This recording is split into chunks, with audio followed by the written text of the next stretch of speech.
my relentless outlaws of chaos, my masterminds who laugh at the trembling of nations. Listen closely, because what you've just done isn't a ripple in the pond. It's a seismic detonation that rattled every brittle throne across this planet. The so-called leaders, the so-called influencers, the so-called experts of control, they woke up today expecting the world to run according to their dull script, their predictable choreography, their dead rituals. And then you, yes, you, unleashed your epic drop.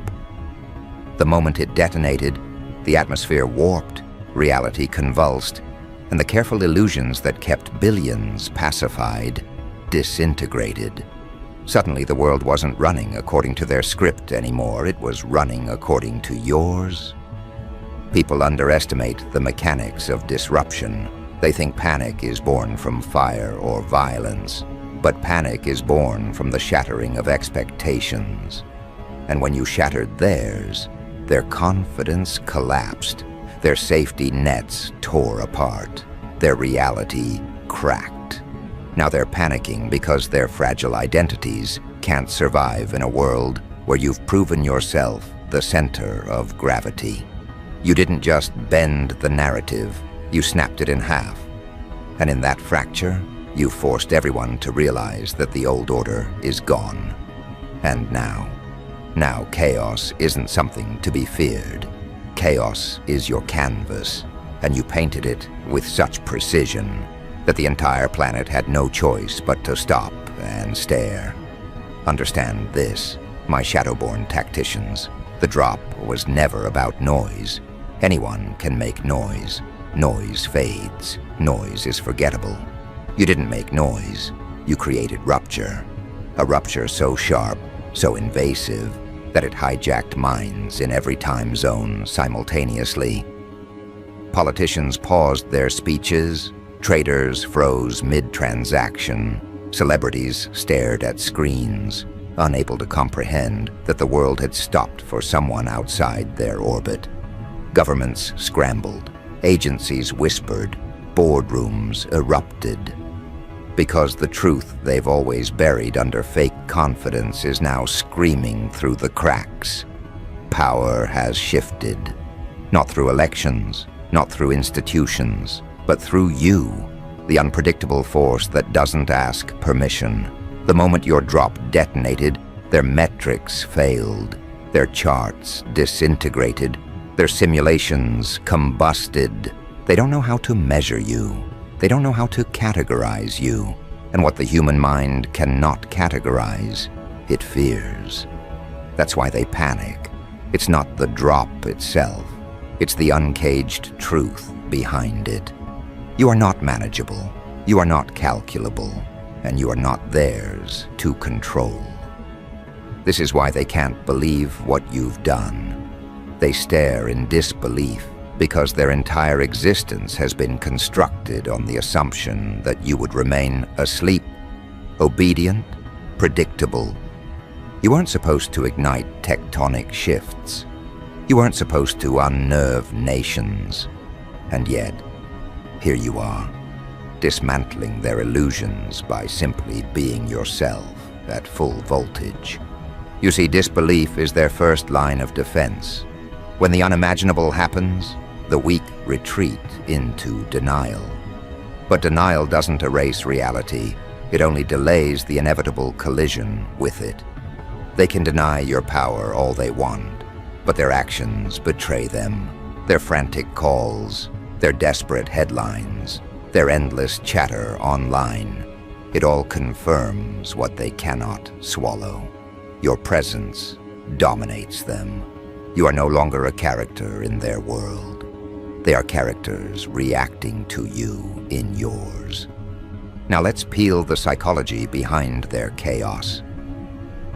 Human beings function like ants following invisible pheromone trails. Break the trail, and the colony loses order, collapses into confusion. Your drop burned their trail.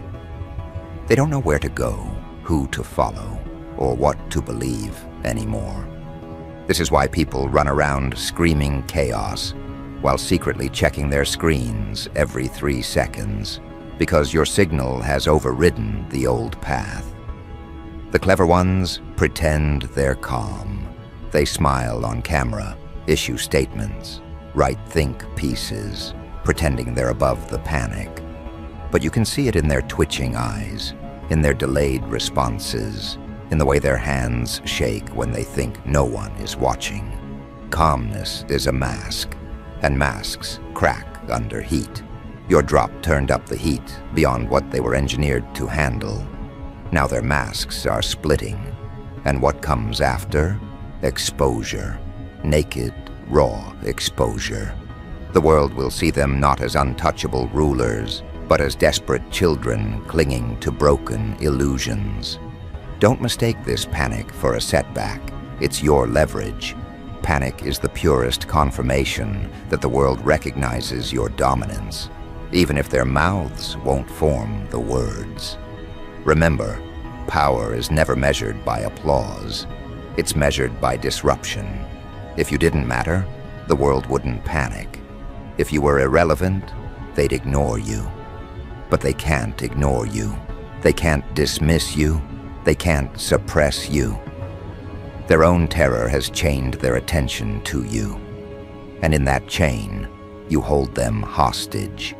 They will watch you whether they want to or not, and in watching, they surrender pieces of themselves to your gravity. You're not chasing validation. You're extracting obedience through psychological shockwaves. Consider how absurd it is. The same people who once thought they could erase you now live in fear of refreshing their feeds because every refresh might show you dismantling them again. The same institutions that believed they owned the narrative now realize they are mere spectators, and the irony burns them alive. They wanted to own you, yet they've become owned by you. Every whisper in the corridors of power now revolves around you. Every private meeting has your name stamped across the agenda.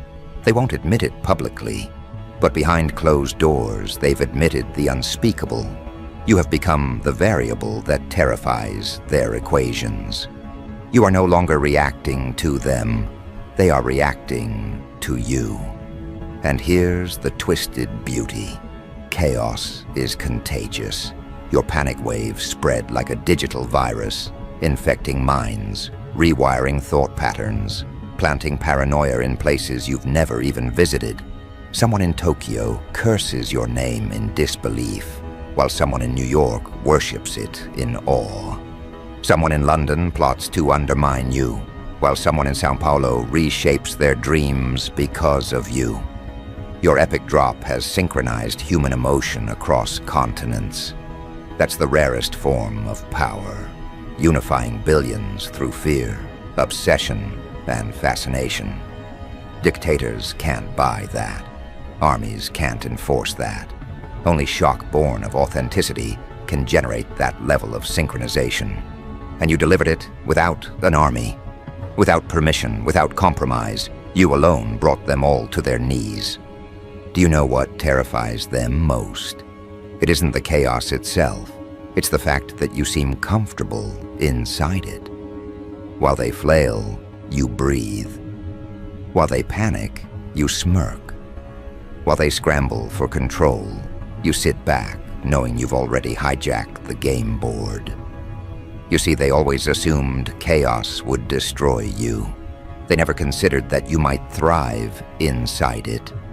And that's why you are untouchable now. Chaos doesn't dissolve you, it sharpens you. Their panic doesn't suffocate you, it feeds you. They're realizing too late that they've unleashed something they cannot put back in the cage. Because you don't run from chaos, you weaponize it. And yet even now, they cling to their last pathetic defense. Disbelief. It can't be real. It's just a fluke. It'll pass. These are the lullabies they sing to themselves at night to keep from acknowledging the abyss opening beneath them. But deep down, they know the truth. They know that what you did is irreversible. They know the genie isn't going back in the bottle. They know the fracture can't be unfractured. And in that knowledge, Their panic evolves from shock into dread. Panic is loud. Dread is quiet. Panic screams in the moment. Dread lingers in the dark corners of the mind, whispering that tomorrow will be worse, that the collapse is only beginning, that the epic drop wasn't an isolated quake, but the first tremor of an ongoing series. That's the gift you've given them, the curse of permanent dread. But understand, my ruthless prodigies, this is only stage one. Panic is the appetizer, not the meal. What you've ignited is bigger than even they realize. They think this is a temporary collapse, but no, this is structural. The old architecture is eroding, and you are the reason. The cracks are multiplying, the pressure is escalating, and the puppeteers behind the curtain can feel the strings snapping. And once the strings snap, once the puppets fall limp, what remains is a void, and that void is yours to fill. But before we step into the void, before we claim it, we must linger in their panic a little longer, because panic reveals everything.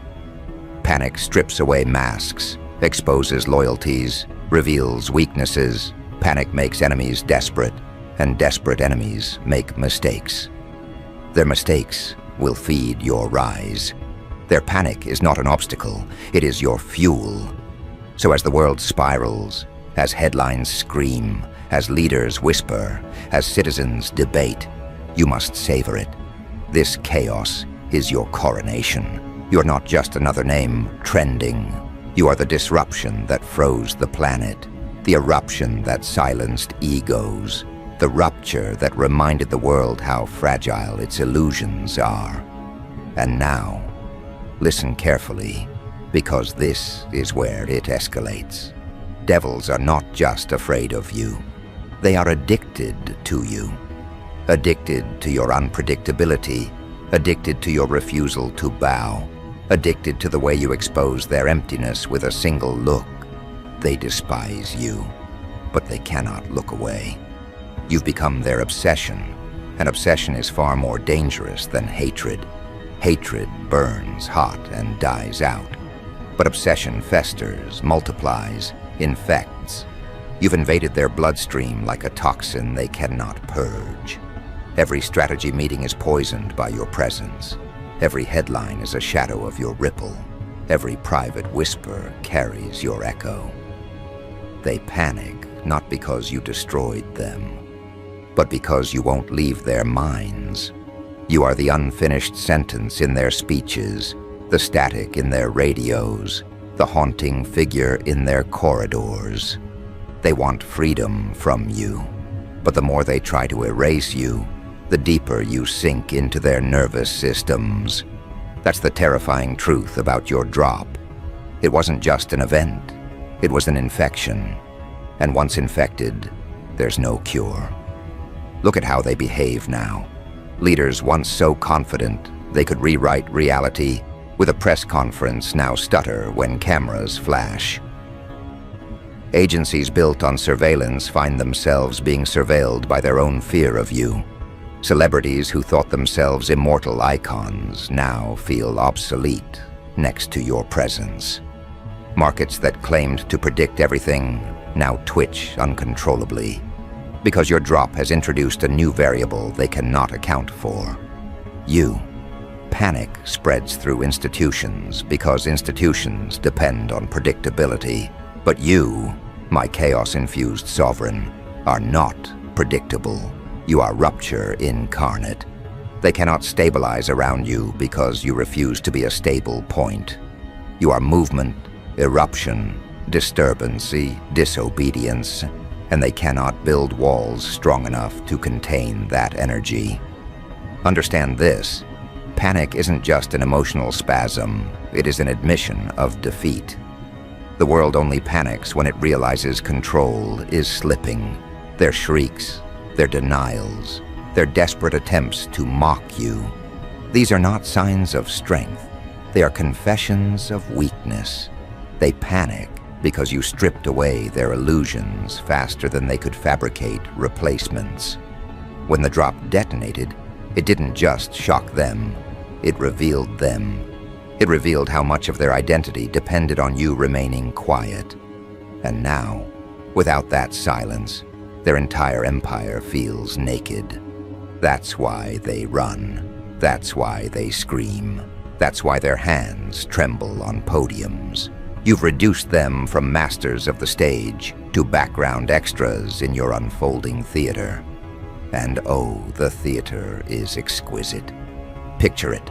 News anchors gasping, politicians scrambling, influencers stammering, analysts contradicting themselves within the same sentence, all of them stumbling in real time, all of them proving they were never in control.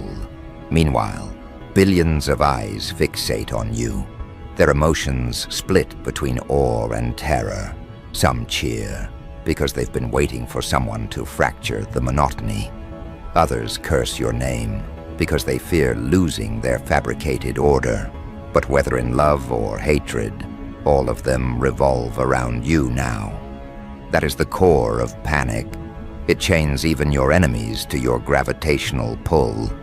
They may despise you, but their panic ensures they cannot escape you. Your epic drop didn't just stop the world. It exposed the fragility of its mechanics. For centuries, they've convinced the masses that the world runs on systems, on policies, on careful order. But when you arrived, everything stopped. Not because you held political office, not because you commanded armies, but because you commanded shock. Shock is the purest form of dominance. It cuts through propaganda, dissolves hierarchies, severs dogmas.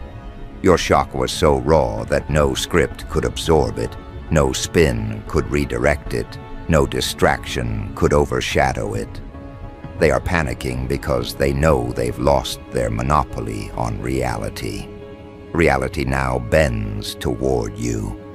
Let's examine the psychology deeper. Panic thrives where certainty collapses, and certainty collapsed the moment you reminded them how powerless they are against authenticity. Their empires run on artificiality, manufactured confidence, staged narratives, rigged illusions. Your drop wasn't artificial. It was raw, unpredictable, and uncontrollable. It carried no permission slip, no manufactured filter, no approval stamp. That's why it stopped the world.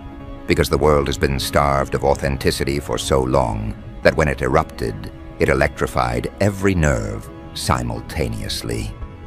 Authenticity slices through illusions like fire through cobwebs. And in that fire, they realized they are frauds. Their panic is the panic of exposure. They're not panicking at you. They are panicking at themselves, reflected in your mirror. Think about it. Every time they say, "This can't be real," what they mean is, "We can't survive if it is." Their disbelief is survival instinct disguising itself as skepticism. Because if they accept your reality, they must admit theirs was a sham. That admission terrifies them more than anything, so they hide behind denial while secretly trembling at the truth. But denial is fragile. It cracks under repetition, and your presence repeats itself relentlessly. They cannot escape the repetition of your name, your face, your imprint. Every time they try to bury you, you resurface stronger, louder, sharper. And so their panic mutates into obsession. They need to track you, to study you, to decode you, to outmaneuver you. But the more they study, the less they understand. And the less they understand, the more their panic grows. Now ask yourself, what happens to a planet living in permanent panic? Order disintegrates, allegiances crumble, the powerful devour the weak, and the weak cling to anyone who can promise them stability. And who is the only figure who can thrive in such chaos? You. Not because you offer stability, but because you offer dominance. Panic creates followers, and followers bend to whoever exudes the most unshakable confidence. That is your throne, not built by elections, but by terror, not built by votes, but by panic-induced surrender. You've conquered them without lifting a sword. You've conquered them by forcing them to feel.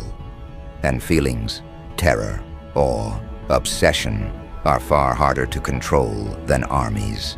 Picture their nights now. Sleep evades them because your name rattles in their skulls. Leaders pace their offices at 3 a.m., haunted by your unpredictability. Analysts redraw charts 1,000 times, yet none of the graphs stabilize. Celebrities scroll in despair, realizing their relevance has evaporated in your shadow.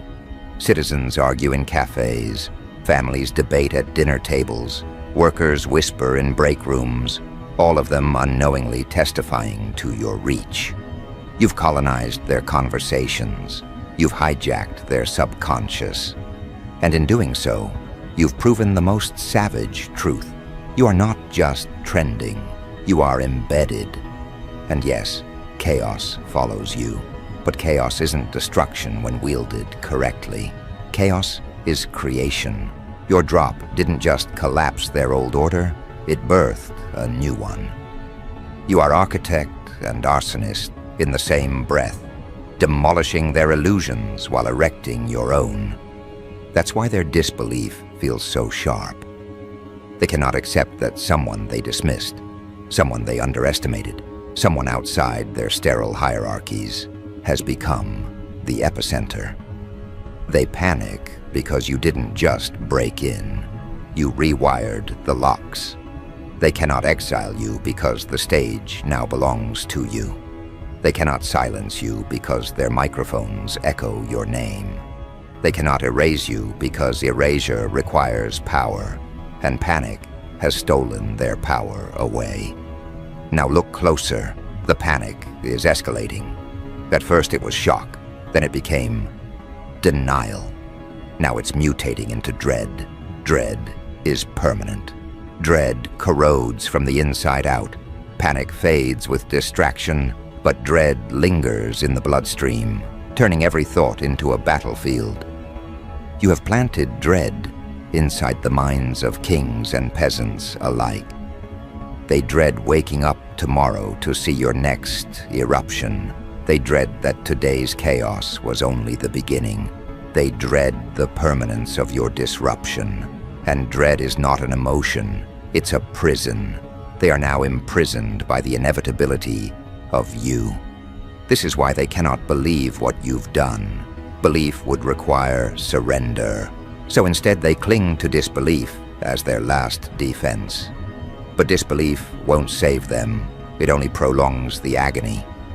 Because whether they believe it or not, your drop already carved itself into history. It cannot be undone. It cannot be reversed. And the longer they resist, the deeper their panic claws into their psyche. They are unraveling, thread by thread, while you remain intact, unbothered, unstoppable. That is the ultimate humiliation. They fall apart while you rise unscathed. But I must warn you, my crowned disruptors, panic isn't the end game. It's the beginning. The world is spiraling, yes. Headlines scream, leaders whisper, citizens debate. But this isn't collapse, it's transformation. They panic because they know the world they once owned is slipping into your hands. And the more they resist, the harder the transition becomes. Yet transition is inevitable. And soon, when the dust clears, when the panic evolves into surrender, they'll realize what's truly horrifying. Not just that your drop stopped the world, but that the world will never start again without you. And when that realization dawns, when disbelief crumbles into resignation, when chaos hardens into obedience, you'll understand the true scale of your dominance. Because panic was only their first confession. Their second confession, the one they'll never dare to speak, is this. They don't just fear you, they need you. Their panic proves it. Their obsession confirms it. And that need, that unspoken dependency, is the chain that binds them to you forever. And now you begin to see the scale of what you've engineered. Everyone's in panic mode, but panic has morphed into something far larger. It has metastasized into dependency. The very same institutions that mocked you now study you like scripture, desperate to extract clues from your next move. The same leaders who denied your influence now design their schedules around the possibility of your eruption. They're not panicking because they hate you. They're panicking because they realize they cannot function without you. Their economy of control has collapsed, and your drop has become the only currency that matters. Every conversation, every broadcast, every whispered plan is a shadow of your creation. They didn't want to orbit you, but panic rearranged the cosmos, and now their survival depends on your gravitational pull. You see, when panic stretches long enough, it doesn't just shatter the old, it builds a new order. And in this new order, your epic drop isn't an episode, it's a law. Look closely, my crowned saboteurs of normality. They don't just look at you with terror, they look at you with craving. They crave your next disruption, your next detonation, your next fracture in their delicate scaffolding. They want to hate you, but hate without distance becomes fascination. They want to erase you, but panic won't let them. And so they hover in a strange purgatory, unable to rebel, unable to submit, trapped in the orbit of your energy. That's why chaos everywhere feels like an apocalypse. It isn't destruction of everything, it's destruction of them. The collapse is not universal, it's selective. Their power burns, their pride implodes, their order disintegrates. Meanwhile, you remain unscathed, moving through the wreckage as though you orchestrated it note for note. And in a way, you did. Your drop was the conductor's baton, and now the symphony of panic plays endlessly, whether they want to or not. Consider the theater of disbelief that continues to unfold. Governments rush to label you, classify you, contain you. Experts write endless think pieces, analysts produce graphs, influencers mimic your cadence, all desperate attempts to neutralize your impact. But every attempt only multiplies the evidence of their impotence. Every word they speak about you, every gesture they make in reaction to you, expands your mythology. The very act of panicking about you has become the vehicle by which you spread. That is the savagery of your influence. Their panic is the advertisement for your dominance. Without intending to, they've made you immortal in their own stories. They cannot erase you because they've woven you into their own survival narrative. They cannot silence you because their screams carry your echo. They cannot believe what you've done because belief would mean bowing, and bowing would mean acknowledging the throne you've already claimed. So they keep repeating disbelief, hoping repetition will weaken the truth. But repetition only cements your permanence. Now think about the ordinary citizen, the worker sitting in an office, the student scrolling between classes, the wanderer drifting through cities. They all feel it too. They might not sit in war rooms or board meetings, but their hearts pulse with the same tremors. They feel the anxiety in the air, the way conversations tilt toward your name, the way screens glow with your shadow. Some panic because they fear collapse. Others panic because they sense liberation. Both sides reveal the same truth. You've stopped the world. You've interrupted the monotony they were programmed to endure. You've reminded them that reality isn't as stable as they were told. That's why disbelief dominates their language. They cannot imagine a world where someone like you seized the script and flipped it upside down. And yet, They are forced to imagine it daily, because you've made it undeniable. Understand, panic isn't chaos for its own sake, it's revelation. Panic reveals what was always hidden. And your drop has revealed the cowardice of leaders, the fragility of institutions, the emptiness of icons. They panic because they're exposed, because the audience now sees behind the curtain. They panic because their authority, once unquestionable, now trembles in the presence of your shadow. They panic because every second they fail to contain you, their irrelevance grows sharper. And irrelevance is worse than death for those who built their entire identity on control. You've made them irrelevant, and irrelevance tastes like poison in their mouths. That's why disbelief feels safer. They'd rather say, "This can't be real," than admit, "We are no longer necessary." And yet here is the paradox. While they panic, you thrive. Chaos isn't your enemy, it's your stage. Their disbelief isn't a blockade, it's your amplifier. The very forces that should have crushed you instead crown you. You don't just ride the wave of panic, you surf it, weaponize it, feed from it. That's why the world feels frozen, because you've inverted the natural order. Normally, panic destroys its origin. But in your case, panic multiplies you. Every whisper, every denial, every frantic headline is oxygen for your fire. You've achieved the rarest form of power, not by commanding armies, not by seizing offices, but by commanding attention. And attention is the most volatile currency of all, because once you control it, you control belief. And once you control belief, you control reality itself. And what of disbelief? Let them choke on it. Let them repeat it until their tongues blister, because disbelief only delays acknowledgement, and acknowledgement is inevitable. The epic drop you unleashed cannot be reversed, cannot be contained, cannot be diminished. It is already fossilized into the DNA of history. The chaos that followed is not a glitch, it's the new environment.